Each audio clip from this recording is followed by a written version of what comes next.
Hello! ఇవి పెంపుడు చిలుకలు అనుకుంటున్నారు కదూ! పెంపుడు చిలుకలు కాదండోయ్! ఇవి మా అమ్మ నాన్నల వాళ్ళ ఇంట్లో అలా ఆహారం వేస్తూ ఉంటే రోజూ వచ్చి హలో అంటూ ఉంటాయి.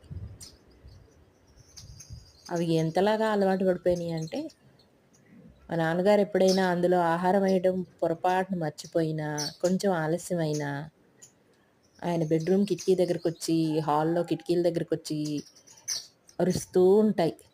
ఆహారం ఎయ్యి అని. పాపం కదా! మూగజీవాలు ఆహారం కోసం వేల మైళ్ళు అటూ ఇటూ ఎగురుతూ ఉంటాయి పాపం. కనీసం ఈ సమ్మర్ సీజన్‌లో అయినా కాస్త ఆహారాన్ని, కొన్ని నీళ్ళని అలా ప్రతివారు వాళ్ళ బాల్కనీల్లో పెడితే ఎంత బావుంటుందో కదా! ఇంకోటి ఈ చిలకలు ఉన్న చోట రేడియేషన్ చాలా తక్కువుంటుందటండి. ట్రై చేసి చూడండి.